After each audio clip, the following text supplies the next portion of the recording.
अभी अभी आ रहे एक खबर ने सभी क्रिकेट फैंस के रातों की नींद हराम कर दिए हैं, क्योंकि उस खबर के मुताबिक ये कहा जा रहा है कि Virat Kohli T20 world cup से ड्रॉप हो सकते हैं। अब आप कहोगे कि क्या बकवास कर रहे हो यार।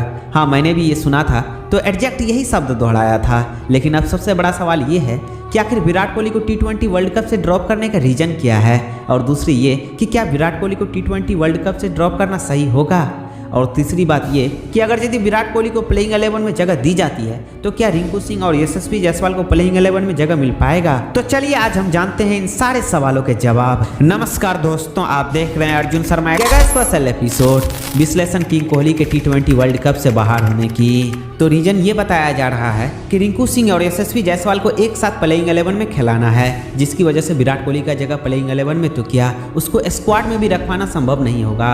यहाँ सस्पेंस विकेट कीपर बल्लेबाज का भी है, क्योंकि जगह एक है लेकिन इनके पीछे दौड़ कई नामों की है, और ये एक अजीबोगरीब असमंजस सामने आ रहे हैं जो जेन्युइन भी लगती है, लेकिन ये चीज बिल्कुल भी जेन्युइन नहीं लगती है कि विराट कोहली को वर्ल्ड कप से बाहर कर दें। अब इस हिसाब से तो न्यूजीलैंड को विलियमसन, ऑस्ट्रेलिया को स्मिथ, इंग्लैंड से रूट और पाकिस्तान को बाबर आजम की T20 से रिटायरमेंट करा देना चाहिए।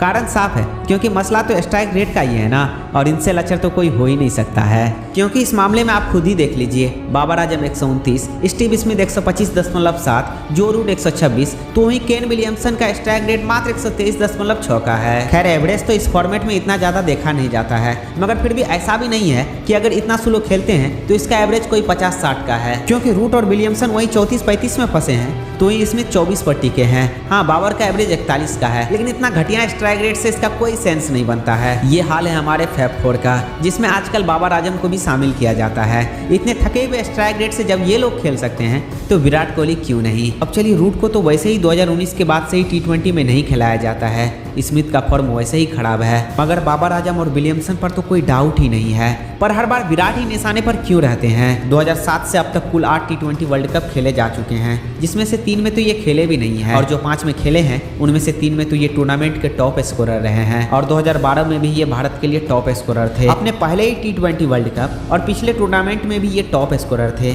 तो इनको आप कैसे निकाल सकते हो। और पाकिस्तान वाले मैच में हमारी क्या हालत थी, क्या आप इतनी जल्दी भूल गए हैं। उस मैच को वो जिस तरह से जिताया था वो कोई चमत्कार से कम नहीं था, और इनका स्ट्राइक रेट भी 138.8 का है, और ये strike rate MS Dhoni, Yuvraj Singh, AB de Villiers और क्रिस गेल जैसे महान खिलाड़ियों से भी ज्यादा हैं। ये मैं मजाक नहीं कर रहा हूँ, बल्कि आप ये जाकर चेक भी कर सकते हैं। अब इन सब के बावजूद भी यदि ऐसी बात होगी तो किसी का भी दिमाग घूम जाएगा। एक्सक्यूजेज भी ऐसी अजीबोगरीब दी जा रही है कि विराट कोहली को वेस्टइंडीज की धीमी पिच सूट नहीं करेगी।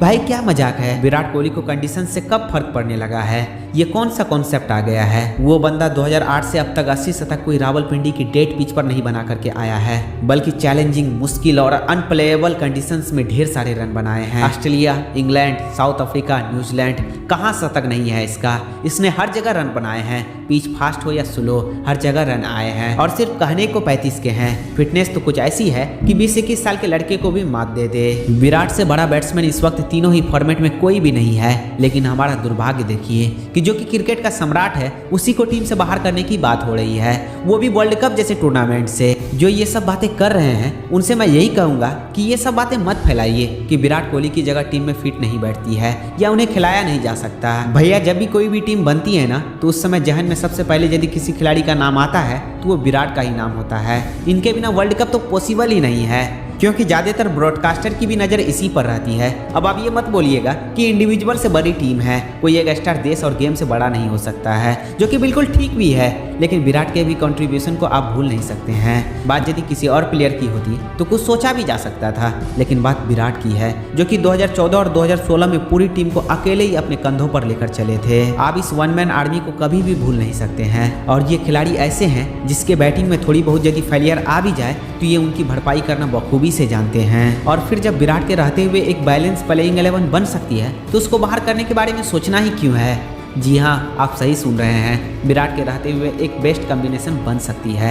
इस टीम का नंबर 1 जो होगा वो होंगे कप्तान रोहित शर्मा, और दूसरे में जो होंगे वो होंगे यशस्वी जायसवाल, क्योंकि इन दोनों का जो ओपनिंग जोड़ी है वो अभी दुनिया का बेस्ट ओपनिंग जोड़ी है, क्योंकि दोनों ही फायर हैं और इनसे अच्छा ओपनिंग जोड़ी अभी हो ही नहीं सकता है। अब इसमें कुछ लोग ये भी कहेंगे कि इसमें सुमन गिल और ऋतुराज गायकवाड़ भी तो हो सकते हैं, जो कि आप बिल्कुल सही कर रहे हैं, लेकिन इस रेस में ये दोनों जायसवाल और रोहित शर्मा से काफी पीछे हैं। इस टीम का नंबर 3 जो होगा वो होंगे विराट कोहली, जिसमें किसी को शक ही नहीं है। और वहीं नंबर 4 जो होंगे वो होंगे one and only Surya Kumar Yadav, जो कि T20 के मास्टर हैं। अब बात आती है नंबर 5 की। अगर फिट हैं और फॉर्म में है तो ऋषभ पंत, लेकिन यहाँ संजू सैमसन और जितेश शर्मा भी उतने ही दावेदार हैं। और आजकल तो ध्रुव जुरैल भी इस विकेट कीपिंग के लिस्ट में शामिल हो गए हैं। अब कई ये कहेंगे कि इसमें KL राहुल भी तो शामिल हो सकते हैं, लेकिन ये बात बोलने से पहले आप ये जरूर ध्यान में रखें कि KL राहुल का जो स्ट्राइक रेट है वो हमेशा उनके लिए समस्या बनी रहती है, और आजकल इंजरी भी तो उनका साथ नहीं छोड़ रही है। नंबर 6, इस पोजीशन में हार्दिक से बेहतर कोई प्लेयर हो ही नहीं सकता है। हाँ, अगर शिवम दुबे अच्छा खेले तो वो इनकी जगह ले सकता है, लेकिन इनके लिए शिवम दुबे को अपनी बॉलिंग में काफी इंप्रूवमेंट करनी होगी,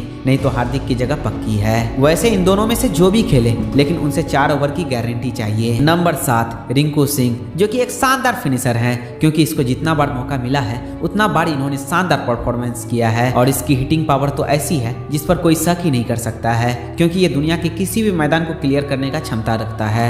नंबर 8, इस नंबर पर अक्षर पटेल और रविंद्र जडेजा दोनों ही प्रबल दावेदार हैं, लेकिन मेरे हिसाब से इसमें अक्षर पटेल जडेजा से थोड़े आगे हैं, क्योंकि टेस्ट में भले ही जडेजा एक बेस्ट ऑलराउंडर हैं, लेकिन T20 और वनडे में वो हमेशा से ही डगमगाते हुए नजर आए हैं, और ऐसे में अक्षर पटेल जडेजा से बेहतर होंगे। Number 9, Jasprit Bumrah, the modern day legend, इस वक्त दुनिया का वो सर्वश्रेष्ठ फास्ट बॉलर हैं, क्योंकि T20 में अभी इससे बेहतर बॉलर कोई हो ही नहीं सकता है। नंबर 10, कुलदीप यादव या रवि बिश्नोई। यूजी चहल को तो BCCI आजकल भूल ही गए हैं, उनकी एंट्री तभी पॉसिबल है जब 30 से 35 विकेट वाला कोई सीजन आ जाए, लेकिन ये बेहद ही मुश्किल है। बिश्नोई और कुलदीप में से किसी एक का ही जगह बनता है, और ऐसे में बिश्नोई को खिलाना ज़्यादा बेहतर होगा। नंबर 11, अर्शदीप सिंह, ये भले ही कुछ दिनों के लिए भाग गए थे और वाइड और नो बॉल दे रहे थे, लेकिन अभी इसका फॉर्म शानदार चल रहा है, और इनका लेफ्ट हैंडेड भी होना टीम के लिए काफ़ी फायदेमंद है, और यह एक ऐसा बॉलर है जिसके पास स्विंग के साथ साथ एक अच्छा यॉर्कर भी है, और इस नंबर पर मोहम्मद सिराज को भी खिलाया जा सकता है, लेकिन उसके लिए इनको रन मशीन वाले फॉर्म को त्यागना होगा